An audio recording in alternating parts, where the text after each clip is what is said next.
Diaspora international Pakistanis का जिसको appeal करता है कोक स्टूडियो, तो एक किस्म का मुझे ऐसा लगता है कि उनके साथ एक कनेक्शन बन रहा है गानों के थ्रू।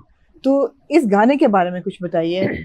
आपके साथ परफॉर्म कर रही हैं एक यंग नई आर्टिस्ट हैं जी, फरहीन रजा जाफरी जी, जी। तो इसकी थोड़ी सी डिटेल बताइए कि व्हाट इज इट अबाउट।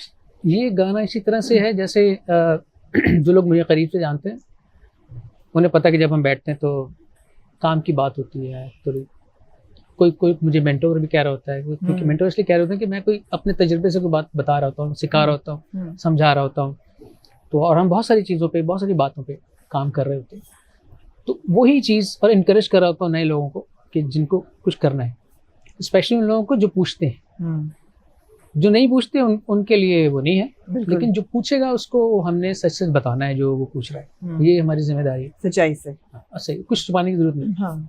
क्योंकि लेगेसी जो है वो उसका ताल्लुक मौरूसियत से नहीं है, लेगेसी का ताल्लुक है जो आपका माइंड सेट लेकर चलेगा आगे। वो जरूरी नहीं है आपकी औलाद होगी, वो कोई भी हो सकता है। बिल्कुल। तो हम उसको लेगेसी मानेंगे। बिल्कुल। तो जो लोग इन चीज़ों को लेके चल सकते हैं उनसे बात होती सब होती। तो इस गाने का भी आइडिया ये था कि मैं इतनी सब चीज़ें कर रहा होता हूँ, इतना अपने बच्चों को मैंने इनकरेज किया है कि वो गाएं, म्यूजिक में आए अगर वो कर सकते हैं तो। और तीनों बच्चे आपके माशाल्लाह करते हैं। और एक बेटी जो चौथी है वो बेटी, वो she is a foodie, right, वो फ्यूजन फूड और वो इस तरह की चीजें, और वो हमें हमारी क्रिएटिव भी है। वो 3 बच्चे म्यूजिक में हैं और एक, हाँ, एक जो है वो ब्रेक अवे स्टार, हाँ, वो कमाल, वो भी आइटम है। हाँ। तो इसी बेस पर वो गाना बन गया कि मैंने बताना लोगों को, किसी को कह रहा हूँ मैं कि यार कोई मसला नहीं है, मेरी गलती सुन ले यार, तेन कुछ भी नहीं दरकार, चल चलिए नदिया दे उस पार, पार करते आगे निकलते, हिम्मत करो, बस काफी हो गई यार 2 लाइना दे विचकार, यानी पटरी की 2 लाइनों के बीच में आप यानी एक स्टेरियोटाइप लाइफ गुजारे जा रहे हैं। हाँ। इस पटरी बदलो यार, कुछ चेंज करो। तो इसका जो एक कोरस फ्रेज है वो थोड़ा गुनगुना के तो अजीब ही लगेगा। चल चलिए हुन नदिया दे उस पार। हाँ। इसी बेस पर ये गाना सारा लिखा हुआ है, सारी बातें इसमें आगे ऐसी लिखी, तो अच्छा मजेदार बन गया। मेरा ये आइडिया नहीं था, ये आइडिया जुल्फी का था कि इस तरह बनाए कुछ, वो फरमाइशी पोएम था, तो मैंने किया। बिल्कुल। और ये आपका पहला गाना नहीं है कोक स्टूडियो के साथ, इससे पहले भी आप कर चुके हैं, कई गाने कर चुके हैं। आपको क्या लगता है कि हर साल कोक स्टूडियो में क्या फर्क होता है और अब कुछ डिफरेंट लग रहा है ये सीजन? नहीं, कोक स्टूडियो ऐसे ऐसे होता रहे, हाँ, मेरे हिसाब से। बिल्कुल। कुछ सीजन अच्छा है, कुछ सीजन बिल्कुल नहीं समझ में आया, कुछ गाने अच्छे थे, कुछ के ज्यादा गाने अच्छे थे, कुछ के बिल्कुल ही कुछ समझ में नहीं आया, कुछ का बड़ा इंतजार था और कुछ नहीं हुआ, कुछ का बिल्कुल इंतजार नहीं था और बहुत कुछ हो गया। तो जैसे लास्ट जो मैं समझता हूँ कोक स्टूडियो को जो अभी तक पीक पर पहुंचाया है, जाहिर है पीछे चीजें होते ही हुई हैं, वो भी जबरदस्त हो रही थी जब भी ये जगह, तो वो लास्ट सीजन ने पहुंचाया। मेरा ख्याल है लास्ट सीजन जो था वो कोक स्टूडियो को, बल्कि सिर्फ कोक स्टूडियो को नहीं, मुझे लगता है पाकिस्तानी म्यूजिक सीन को वहां तक ले गया जहां तक इससे पहले नहीं गया था। राइट। और ये सीजन जो है, ये उम्मीद है कि ये उससे भी आगे उसको लेके जाएगा। बिल्कुल, एब्सोल्युटली, क्योंकि बड़ी मेहनत हो रही है और बड़े मजेदार तरीके से काम हो रहा है। अच्छा काम और एक्सपेरिमेंटल भी काम लग रहा है, और पिछले कोक स्टूडियो से अलग है कुछ। बिल्कुल बिल्कुल, और फ्रेश भी है। बिल्कुल फ्रेश है, बिल्कुल। जब हम जनरेशन की बात कर रहे हैं तो हम ये भी बात कर रहे थे कि बहुत एक तो नया जॉनर बहुत इंट्रोड्यूस हुआ है, हिप हॉप और R&B का बहुत हमने इन्फ्लक्स देखा है पिछले 5-6 साल में पाकिस्तानी म्यूजिक में, बहुत ज़्यादा। नई जनरेशन के भी बहुत आर्टिस्ट हैं जो उभर रहे हैं, कोक स्टूडियो ने भी बहुत सारे इंट्रोड्यूस भी किए। आपको क्या लगता है कि 6 डेकेड्स वाला कोई पोटेंशियल है किसी में, या अगर नहीं है तो मैं क्यों कहूँ नहीं है कि नहीं? ये मैं क्यों कहूँगा नहीं, किसी में नहीं। नहीं, आपको क्या लगता है? क्योंकि हम बात कर रहे थे ना कि अब अटेंशन स्पैन इतना कम है लोगों का, हाँ, कि जल्दी से वो एक चीज एंजॉय करते हैं, then they want to go to the next thing. हाँ, ऐसा ही है। लेकिन आर्टिस्ट के पोटेंशियल की बात है जहाँ तक, तो सिंगिंग का पोटेंशियल तो होता ही है, हमेशा रहेगा, वो होता है। लेकिन जो गाने उनको मिलेंगे, कैसी कॉम्पोजिशंस मिलेंगी, कैसे लिरिक्स मिलेंगे, अब इसकी कोई गारंटी नहीं। सब अपने कॉम्पोजिशंस खुद तो नहीं कर रहे, नहीं, जो भी करके दे रहा है या लिख के दे रहा है, तो वो उस जगह तक ना शायरी अब है, ना कॉम्पोजिशन है वहां तक, ना कुछ है। क्या वजह है?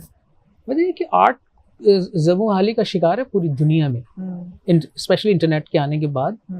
हर आदमी के हाथ में एक चीज़ है और वो अपनी मर्जी से कुछ भी देख सकता है।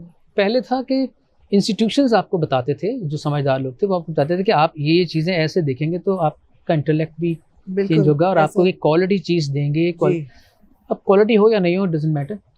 तो हर बच्चे के हाथ में चीज़ है और हम म्यूज़िक स्पेशली और कंटेंट इतना देख रहे हैं जितना हमें नहीं, हमारे माइंड को उतना चाहिए नहीं है, उतना हम देख रहे हैं। हमारी कंजम्पशन हमारी कैपेसिटी से बहुत ज़्यादा है। इसी की वजह से हमारा जो अटेंशन का स्पैन है वो छोटे से छोटा होता चला जा रहा है। इसी वजह से हम आगे याददाश्त की बीमारियों के शिकार होंगे, स्पेशली वो बच्चे जो आईपैड किड्स हैं, आईपैड बेबीज जिनको हम कहते हैं, और हम साइको बच्चे बना रहे हैं बेसिकली।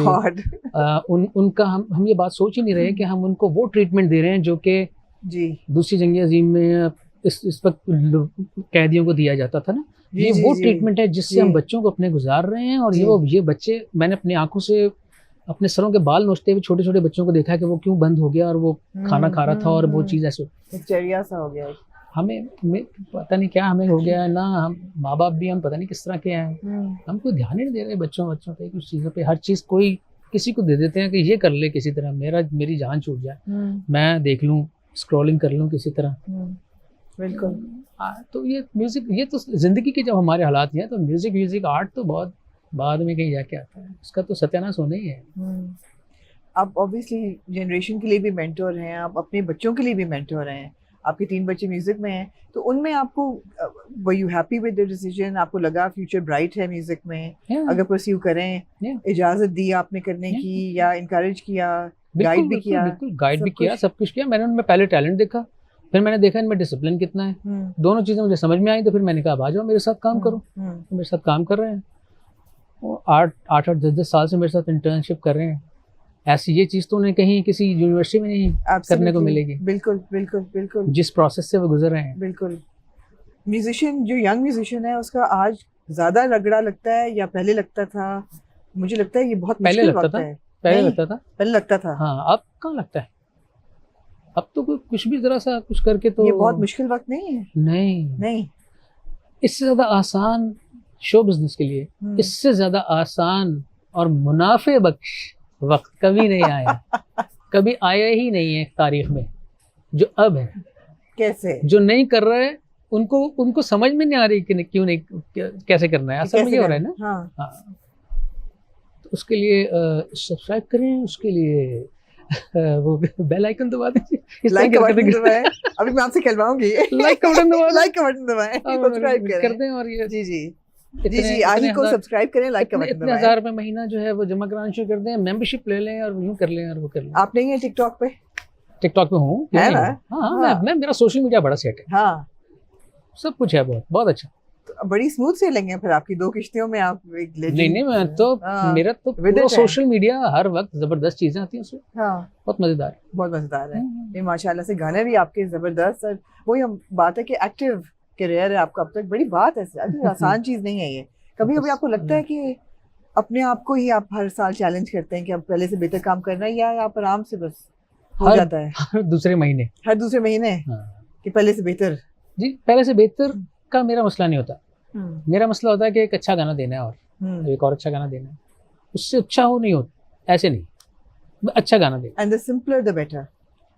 लिरिक्स को लेके, लिरिक्स कंपोजिशन दोनों ही मेरी बॉर्डर लाइन पे होती है। लेकिन जो गाने लगते हैं वो कहते हैं यार आपका गाना मुश्किल है, जो सुनते हैं उनको आसान लगता है। हाँ, क्योंकि आप कॉम्प्लिकेट नहीं करते बात को।